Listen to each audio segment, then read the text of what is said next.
Olá, pessoal, tudo bem? Estamos aqui para a parte 2 dessa apresentação sobre coleta e manuseio de amostras. Então, nessa parte, eu vou deixar para vocês umas dicas para lembrar sobre como evitar alguns erros pré-analíticos que diminuem a qualidade da sua análise e tornam esse resultado menos fidedigno. Então, o que significa um erro pré-analítico que aconteceu antes da análise, antes dessa amostra chegar ao laboratório? Tudo bem? Então, dica 1. Aqui a gente tem a identificação dos tubos. É muito comum a identificação dos tubos estar incompleta ou ausente.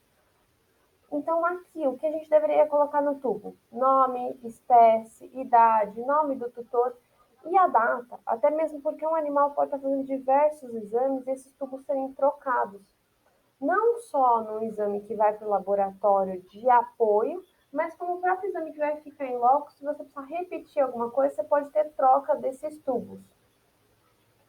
Dica 2. A transferência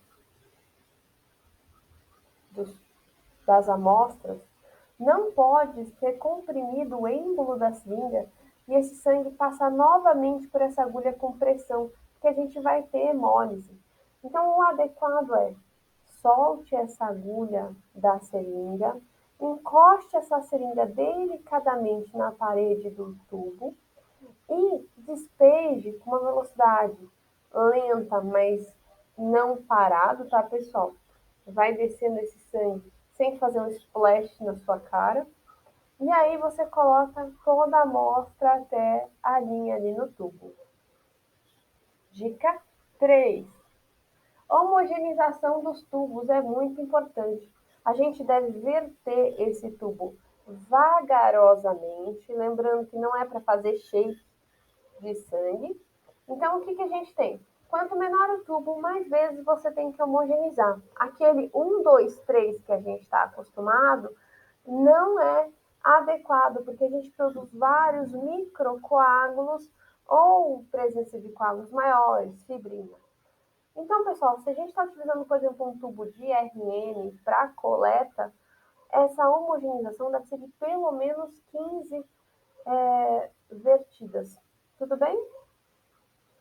A gente pode pensar, quando a gente está fazendo um achocolatado ou um cappuccino, no problema de homogeneização e forma aqueles grumos dentro do líquido.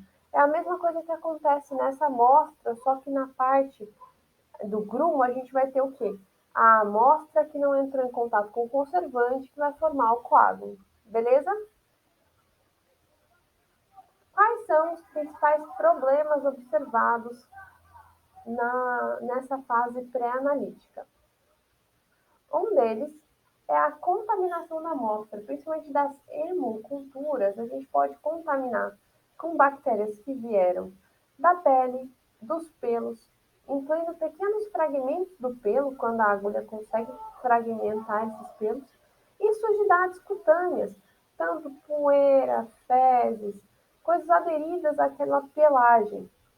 Pessoal, isso é muito importante porque o animal que está fazendo uma hemocultura tem o intuito de descobrir qual é a bactéria que está crescendo ali dentro do sangue, ou seja, qual é a bactéria responsável pela sepse. Se você faz crescer uma bactéria que está no extrato córneo ali da pele, você vai ter um estafilococcus, uma E. coli, que não está relacionado ao processo principal do paciente. O principal problema que a gente observa é a hemólise, onde há a ruptura dessas hemácias. E aí, quando a gente rompe a hemácia, o que acontece? As proteínas, principalmente a hemoglobina de dentro das hemácias, fósforo, potássio, demais enzimas que tenham dentro dessa hemácia, ela vai se romper e vai para o plasma, vai para o soro.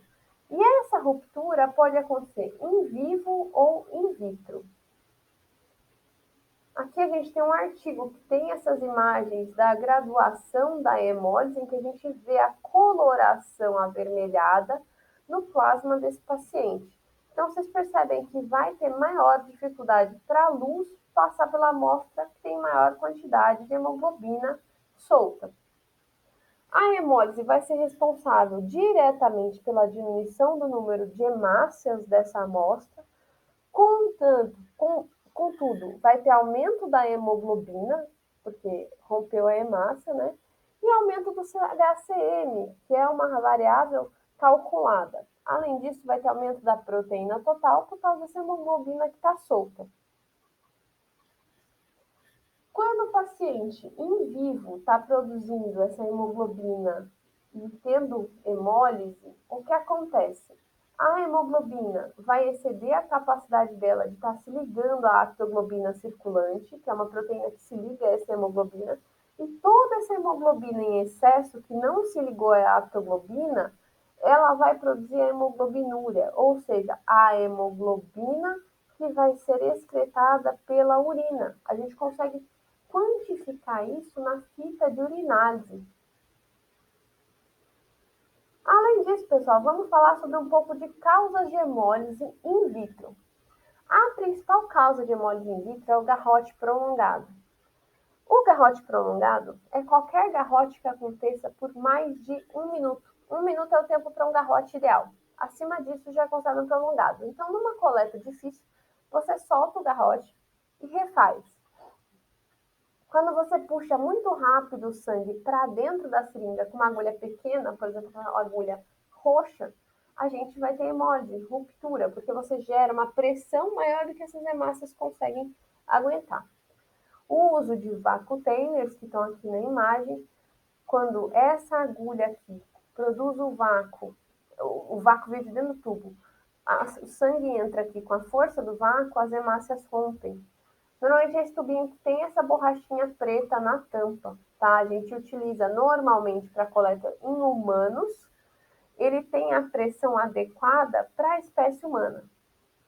O tubo de fluoreto, ele vai alterar o metabolismo da hemácia, então ele causa hemólise nelas com o tempo, tá? Outras causas. Você fazer aquela transferência do sangue sem desacoplar a agulha da seringa, homogeneizar de forma violenta a amostra, ou aplicar uma pressão negativa na seringa quando o sangue já estiver presente nela. Isso aí, pessoal, acontece com muita frequência na clínica, quando você está coletando e você perde a veia. Você percebe que o êmbolo da seringa volta muito rápido para trás. E aí, isso causa uma hemólise violenta. A gente também tem outro campeão aqui de hemólise, que é esse amigo aqui, ou seja, a absceta de álcool, desculpa, a motoria de álcool. O que acontece? Você umedece com muita quantidade de álcool esse pelo, esse vapor do álcool entra pelo bisel da agulha junto com o sangue, causando a hemólise. A gente também tem excesso de tempo na manutenção dessa amostra, demora para análise, e se você, principalmente em amostras não refrigeradas, que ficaram na temperatura ambiente. Você não pode realizar congelamento da amostra para hematologia, certo? Vamos ver também algumas causas em vivo. Quais são as principais causas em vivo? Amostras lipêmicas, visto que a lipemia causa fragilidade eritrocitária, anemia hemolítica, infecção de hemoparasita que a gente vê na rotina é a liquiose, né? E as reações transfusionais. Vale lembrar que essas causas de hemólise em vivo, a gente vai ter aumento de nível de bilirrubina indireta, ou seja, bilirrubina livre no paciente.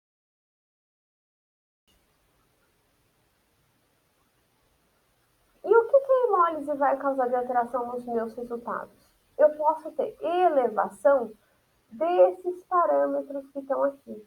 ALT, AST, CK, creatinureia, que são pedidos na rotina, com muita frequência, mas também lactato, lipase, ferro, magnésio, fósforo e potássio. Além disso, a gente pode observar diminuição de alguns valores. Quais seriam esses parâmetros? Albumina, fosfatase, GGT, cloreto, glicose e sódio. Outro problema que a gente comentou foi a hemodiluição. Quando a gente tem uma quantidade pequena de sangue em um volume grande de conservante. Então, a gente vai ter diminuição de VG e VCM e alteração de característica celular. Essas células vão ficar menores quando o patologista for observar a lâmina. Outro rei dos problemas são as lipemias. Aqui a gente tem umas imagens das amostras com lipemia. A lipemia é quando a gente começa a acumular o quê? Quilomicrons na amostra. Vocês percebem que a amostra vai ficando turva? Quanto mais turva, vai sendo mais difícil passar a luz. Então tem essa alteração para a gente conseguir ter um resultado fidedigno. Essas lipoproteínas vão se acumulando, né, e os quilomicrons. Normalmente, a lipemia é observada de forma previsível em animais que não obedeceram ao jejum. Em adultos carnívoros, a gente pede um jejum de 8 a 12 horas. Em animais com obesidade, a gente pode observar um nível de lipemia. Já os casos imprevisíveis, as dislipidemias idiopáticas. Quem é o rei das dislipidemias idiopáticas? O Schnauzer. Tá? Normalmente, vendo o Schnauzer, você pode esperar que ele tenha uma dislipidemia. Além disso, pacientes com aumento de colesterol e triglicéridos por diferentes causas. E pacientes com hipotiroidismo. Esses pacientes com lipemia, a gente tem o quê? Ela ocorre normalmente de forma pós-prandial nos carnívoros e essa lipemia vai causar fragilidade eritrocitária. Existem algumas estratégias para reduzir a lipemia. A primeira delas é a solicitação de recoleta pelo laboratório. A segunda, existe uma centrífuga de alta velocidade que consegue fazer com que a gente tenha uma fase em cima em que há os quilomicrons, no meio esse plasma que a gente poderia tentar realizar o teste, e embaixo fica a parte de hemácias. Tudo bem? Tem uma outra técnica em que a gente pega um volume maior de amostra. Esses triglicerídeos vão subir para o topo do tubo porque a gente mantém essa amostra em repouso, normalmente overnight. Deixa lá refrigerado. Logicamente, coleta a amostra, espera um pouco para depois levar à refrigeração. Você retira só o plasma da parte de baixo, em cima fica essa capa lipêmica. Tudo bem? Mas não é realizado com frequência nos laboratórios. Por quê, pessoal? Porque os componentes hidrofóbicos vão ter sua concentração alterada. Alterada para como? Falsamente reduzida nessa fase aquosa. A lipemia você pode observar aumento de ALT, AST e glicose. Já a diminuição é do parâmetro sódio, que são as pseudohiponatremias. Agora a gente vai entrar nas icterícias. As icterícias, normalmente, elas tornam a amostra amarelada. E aí a gente vai ter uma icterícia quando a bilirrubina total se encontrar acima de 3 miligramas por decilitro. Isso pode acontecer tanto com a bilirrubina livre ou a bilirrubina conjugada. Quando é que a gente tem bilirrubina livre? Essa é uma coisa muito importante na clínica, né? Tem a liberação aumentada de bilirrubina quando tem redução de captação ou uma conjugação hepática. Então, é uma icterícia hemolítica. E se fosse uma bilirrubina conjugada? Tem problemas no fígado ou depois. Então, vamos lá. Tem uma disfunção hepatocelular. Os hepatócitos estão com uma dificuldade ali para fazer a metabolização. Ou, por exemplo, uma lentidão na saída de bile no próprio fígado, uma colestase intrahepática. No caso, por exemplo, de uma cirrose, um carcinoma, que obstrua esses canalículos. Além disso, poderia ser extrahepático, uma obstrução de fluxo biliar. E aí a gente vai ter uma icterícia obstrutiva, muito comum nas mucoceles, né? E essa icterícia vai causar o quê? Diminuição de níveis de create, glicose, colesterol e triglicérides, fósforo, ácido úrico e proteínas totais. Ácido úrico muito utilizado para aves e répteis, né? E os coágulos? O coágulo, ele leva uma falsa diminuição de todas as células sanguíneas. a gente vai ter diminuição de hemácia, leucócito e plaquetas. Não diminui só uma dessas porções, diminui todas porque elas ficam como? Vamos mostrar aqui uma imagem. Fica esse agregado, forma essa rede, porque ativou a fase de coagulação. Isso aqui é como se fosse um estopato de um coágulo. O que, que a gente vê? Essa fase mais rosa claro seria a fibrina. Aqui várias bolinhas rosa escuro são as hemácias. E esses pontos roxos que vocês veem são os núcleos dos leucócitos, tá bom? Por último, e não menos importante, os agregados plaquetários. O que acontece? Aqueles pedacinhos de citoplasma do megacariócito formaram as plaquetas e, por algum motivo, a gente gerou um agregado. Tanto pela homogeneização, pela coleta, altera-se, portanto, a contagem de plaquetas. Elas normalmente estão associadas, estão aderidas ali na fibrina. Então, causam-se, é uma das causas possíveis das doenças. Muito obrigada pela atenção. Aqui está o meu e-mail para contato.